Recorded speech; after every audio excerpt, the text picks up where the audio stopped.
Welcome back to Think and Speak podcast. Today's episode is incredibly practical because we're focusing on English for office and home life. Daniel, why is this topic so important? Because most English learners don't struggle with grammar rules alone, they struggle with daily communication. They don't know what to say in meetings, emails, or even simple home conversations. Exactly. You might understand English, but when your manager asks for an update or your partner asks about your day, you suddenly don't know how to respond naturally. That's why today's lesson will give you real-life expressions, modern phrases, useful grammar structures, and natural conversation patterns for both professional and personal situations. If you want to sound confident at work and comfortable at home, this episode is for you. Stay until the end because each section builds your fluency step by step. And before we begin, like this video and comment below. Do you use English more at work or at home? Daniel, let's start with office communication. Many learners struggle with speaking professionally in meetings or when giving updates. They often use very basic sentences like I finish work or I do the report. Could you explain how to give clear and professional updates in English?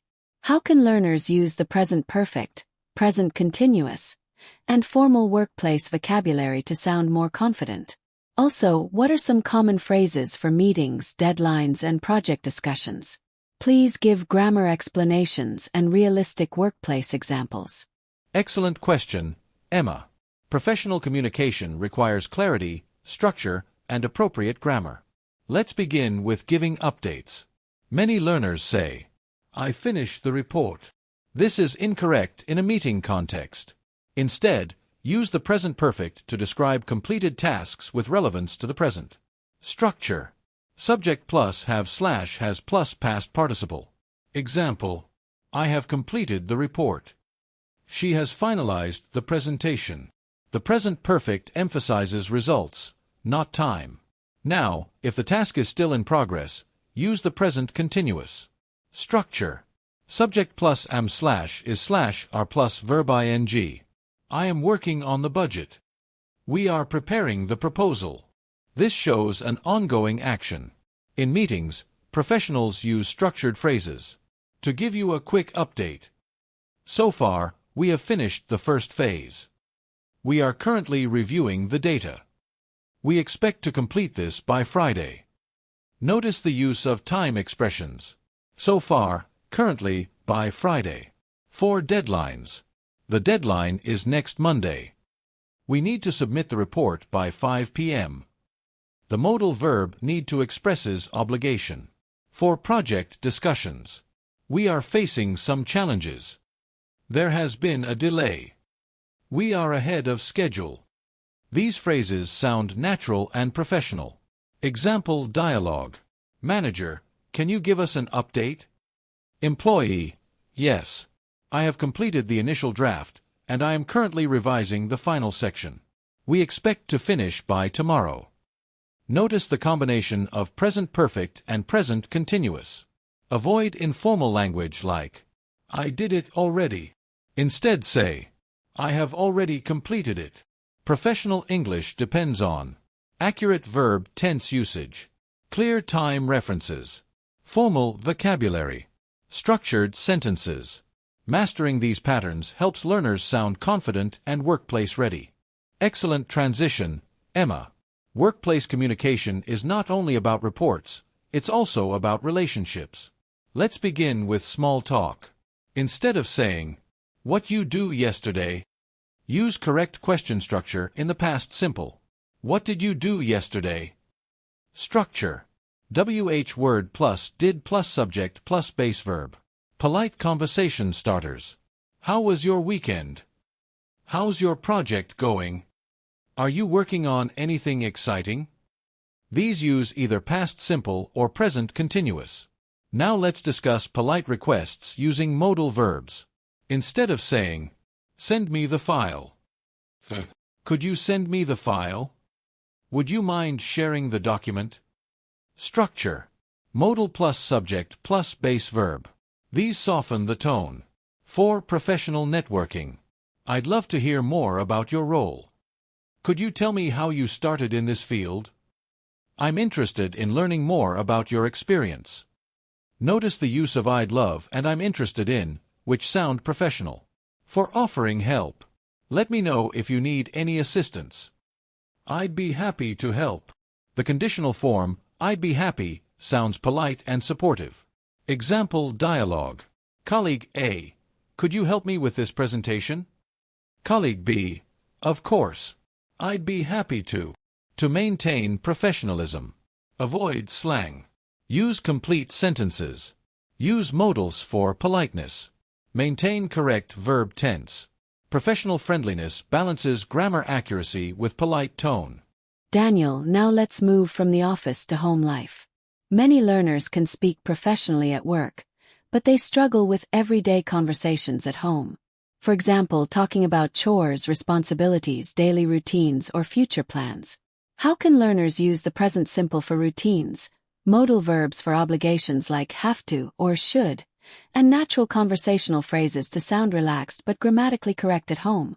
Could you explain the grammar structures and give realistic examples of conversations between family members or roommates?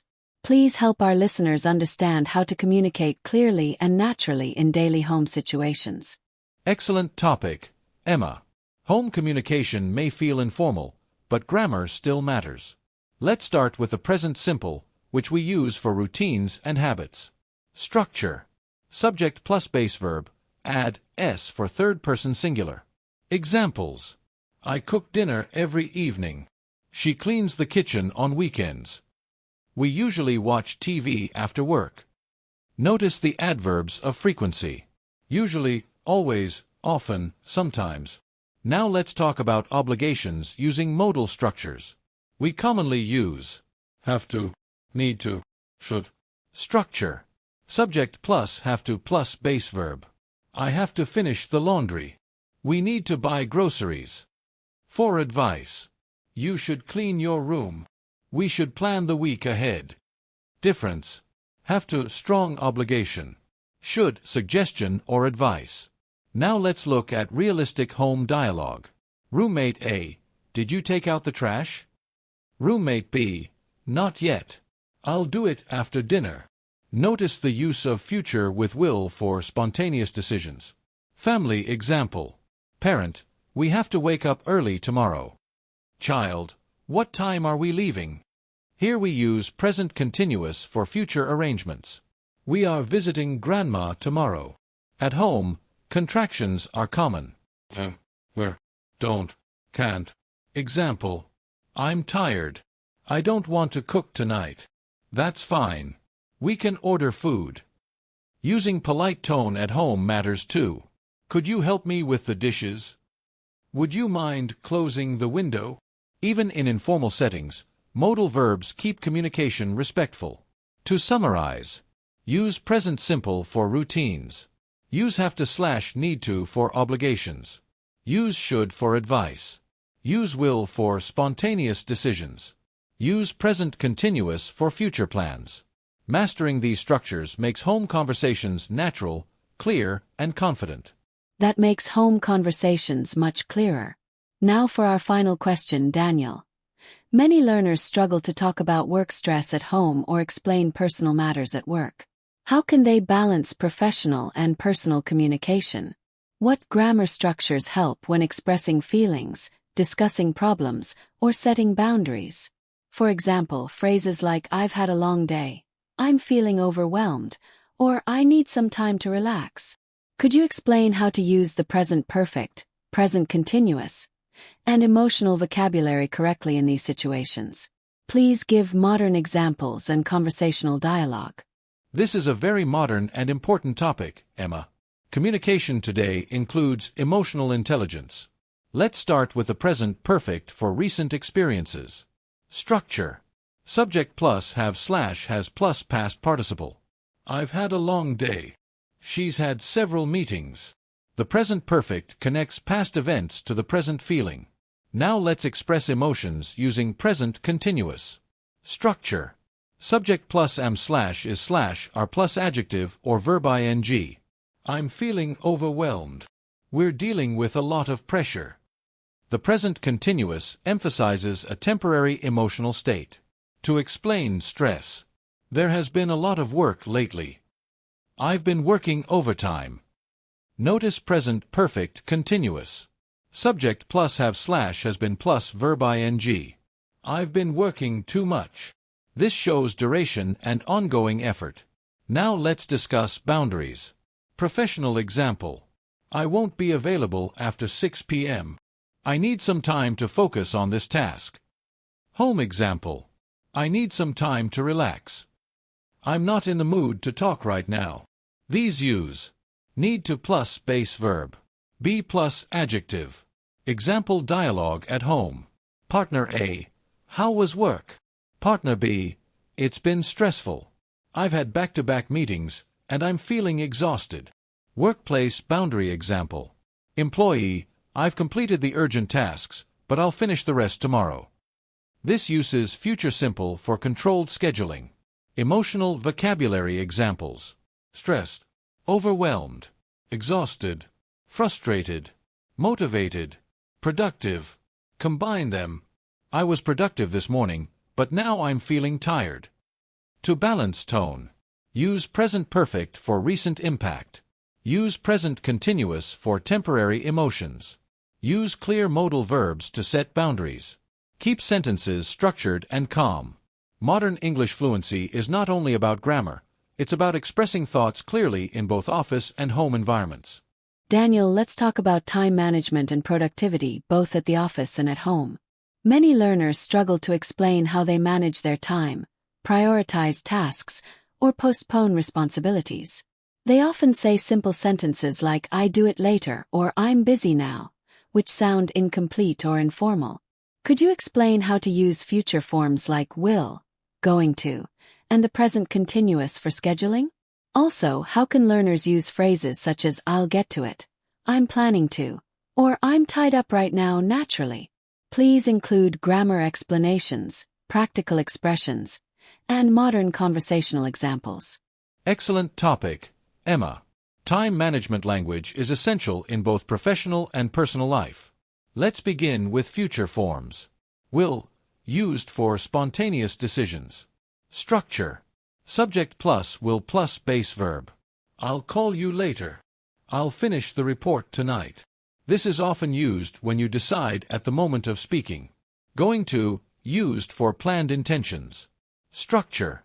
Subject plus am slash is slash are plus going to plus base verb. I'm going to organize my schedule. We're going to clean the house this weekend. This shows prior planning. Present continuous for scheduled arrangements. Structure. Subject plus am slash is slash are plus verb ing. I'm meeting a client tomorrow. We're having dinner at 7 p.m. This is common for fixed plans. Now let's improve simple sentences. Instead of, I do it later, I'll get to it later. I'll take care of it this afternoon. These sound natural and professional. To explain being busy. I'm tied up right now. I'm currently handling another task. I'm in the middle of something. Notice the use of present continuous for ongoing actions. To postpone politely. Can we reschedule for tomorrow? Would it be possible to move this to next week? Modal verbs like would soften the request. Example office dialogue. Manager, can you finish this today? Employee, I'm currently working on another deadline, but I'll complete it by tomorrow morning. Home example. Partner, can you fix the sink? Response, I'm going to handle it this weekend. Notice the difference. Will, quick decision. Going to, planned. Present continuous, fixed schedule. Using precise future forms shows organization and professionalism. Daniel, for our final advanced question, let's discuss problem solving and conflict resolution in both office and home life. Sometimes we disagree with colleagues or family members. Learners often struggle to express disagreement politely. How can they use phrases like, I see your point, but I understand, however, or maybe we could consider? Could you explain how to use contrast words like but, however, and although, as well as modal verbs for suggestions? Please include grammar explanations and realistic dialogue examples. That's a crucial skill, Emma. Expressing disagreement politely is part of advanced communication. Let's start with contrast connectors. But, informal and common. I understand your idea, but I think we need more data. However, more formal. I understand your concern. However, we should review the budget. Notice that, however, is often used after a period or semicolon. Although, used in complex sentences. Structure. Although plus clause, main clause. Although the plan is interesting, it may be too expensive. Now let's talk about polite disagreement phrases. I see your point, but I understand what you're saying. However, that's a good idea. Maybe we could also consider. These soften disagreement. Modal verbs for suggestions. Could, might, should. Structure. Subject plus modal plus base verb. We could try another approach. We might need more time. We should discuss this further. Office dialogue example. Colleague A, let's launch the product next week. Colleague B, I see your point, but we might need more testing. Perhaps we could delay it by a few days. Notice the use of might, possibility, could, suggestion, perhaps, softening adverb. Home example. Partner A, we should spend less money this month. Partner B, I agree. However, we might need to buy a few essentials. Agreement phrases. I agree completely. That makes sense. You're absolutely right. Partial agreement. I agree to some extent. You may be right, but... Grammar tip.